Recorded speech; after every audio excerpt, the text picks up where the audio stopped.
Hello friends, welcome to my channel current guru with K. ये friends, आज हम लोग स्वामी विवेकानंद के बारे में जानेंगे। तो आइए शुरू करते हैं आज का टॉपिक, स्वामी विवेकानंद। तो हम लोग शुरू करते हैं स्वामी विवेकानंद का जीवन परिचय। स्वामी विवेकानंद का जन्म 12 जनवरी 1863 को कलकत्ता में एक कायस्थ परिवार में हुआ था। उनके बचपन का नाम वीरेश्वर रखा गया, किंतु उनका औपचारिक नाम नरेंद्र नाथ दत्त था।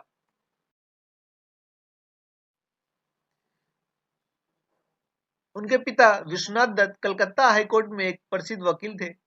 दुर्गाचरण दत्त नरेंद्र दत्त के दादा थे, जो संस्कृत और फारसी के विद्वान थे। उन्होंने अपने परिवार को 25 साल की उम्र में छोड़ दिया और एक साधु बन गए। उनकी माता भुवनेश्वरी देवी धार्मिक विचारों की महिला थी। उनका अधिकांश समय भगवान शिव की पूजा अर्चना में व्यतीत होता था। नरेंद्र के पिता और उनकी मां के धार्मिक, प्रगतिशील व तर्क संगत व्यवहार ने उनकी सोच और व्यक्तित्व को आकार देने में मदद की। परिवार के धार्मिक एवं आध्यात्मिक वातावरण के प्रभाव से नरेंद्र के मन में बचपन से ही धर्म व अध्यात्म के संस्कार गहरे होते गए। सन 1871 में 8 साल की उम्र में नरेंद्र ने ईश्वर चंद्र विद्यासागर के मेट्रोपॉलिटन संस्थान में दाखिला लिया, जहां वे स्कूल गए। सन 1877 में उनका परिवार रायपुर चला गया। सन 1879 में कलकत्ता में अपने परिवार की वापसी के बाद वह एकमात्र छात्र थे जिन्होंने प्रेसिडेंसी कॉलेज प्रवेश परीक्षा में प्रथम डिवीजन अंक प्राप्त किए थे।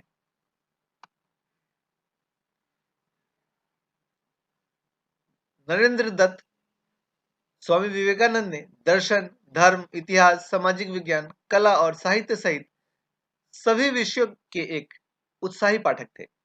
इनकी वेद, उपनिषद, भगवत गीता, रामायण, महाभारत और पुराणों के अतिरिक्त अनेक हिंदू शास्त्रों में गहरी रुचि थी। नरेंद्र ने पश्चिमी तर्क, पश्चिमी दर्शन और यूरोपीय इतिहास का अध्ययन जनरल असेंबली इंस्टीट्यूशन, जो कि अब स्कॉटिश चर्च कॉलेज है, में किया था। सन 1881 में इन्होंने ललित कला की परीक्षा उत्तीर्ण की और सन 1884 में कला स्नातक की डिग्री पूरी कर ली। उनकी बुद्धि बचपन से ही बड़ी तेज थी, इसलिए उन्होंने श्रुतिधर, विलक्षण स्मृति वाला व्यक्ति भी कहा गया है इन्हें। वे हमेशा से ही युवाओं के प्रेरणा स्रोत रहे हैं, इसलिए उनका जन्मदिन प्रत्येक वर्ष युवा दिवस के रूप में मनाया जाता है।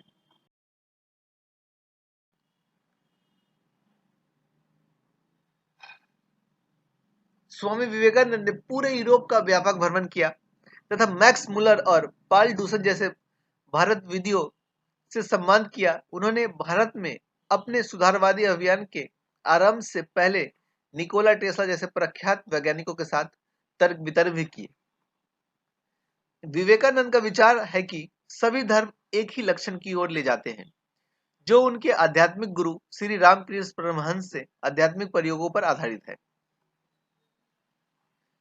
स्वामी विवेकानंद एक मानवतावादी चिंतक थे। उन्होंने गरीबी और अज्ञान की समाप्ति पर बल दिया तथा गरीबों के कल्याण हेतु कार्य करना राष्ट्र सेवा बताया। वे सदा अपने राष्ट्र को गरीबों का सेवक कहते थे।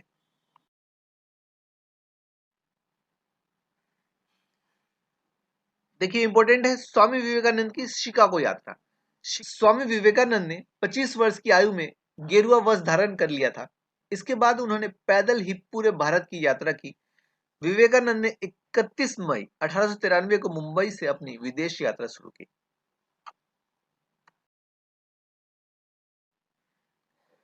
मुंबई से वह जापान पहुंचे। जापान में Nagasaki, Kobe, Yokohama, Osaka, Kyoto और टोक्यो का दौरा करते हुए चीन और कनाडा होते हुए अमेरिका के शिकागो पहुंचे थे।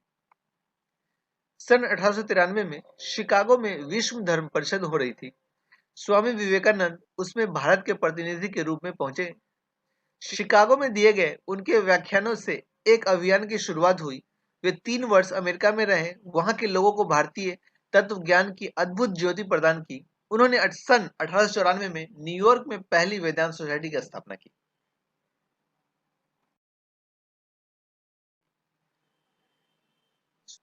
स्वामी विवेकानंद की शिकागो भाषण।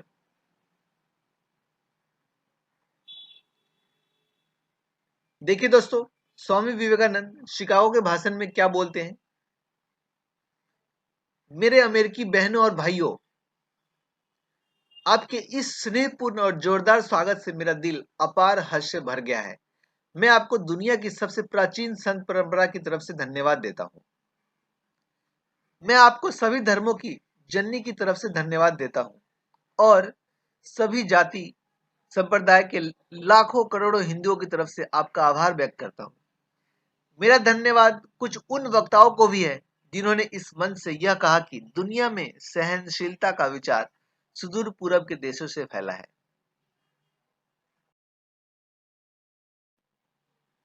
मुझे गर्व है कि मैं एक ऐसे धर्म से हूं जिसने दुनिया को सहनशीलता और सार्वभौमिक स्वीकृति का पाठ पढ़ाया है।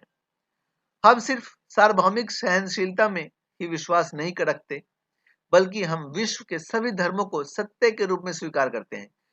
मुझे गर्व है कि मैं एक ऐसे देश से हूं जिसने इस धरती के सभी देशों और धर्मों के परेशान और सताए गए लोगों को शरण दी है।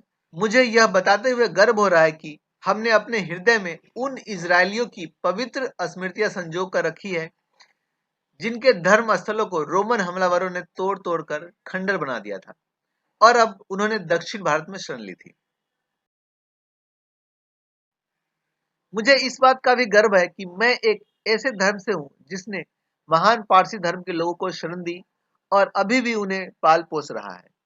भाइयों, मैं आपको एक श्लोक की कुछ पंक्तियां सुनाना चाहूंगा जिसका मैंने बचपन से स्मरण किया और दोहराया है और जो रोज करोड़ों लोग द्वारा हर दिन दोहराया जाता है। जिस तरह अलग अलग स्रोतों से निकली विभिन्न नदियां अंत में समुद्र में जाकर मिलती हैं, उसी तरह मनुष्य अपनी इच्छा के अनुरूप अलग अलग मार्ग चुनता है। वे देखने में भले ही सीधे या टेढ़े मेढ़े लगे, पर सभी भगवान तक ही जाते हैं।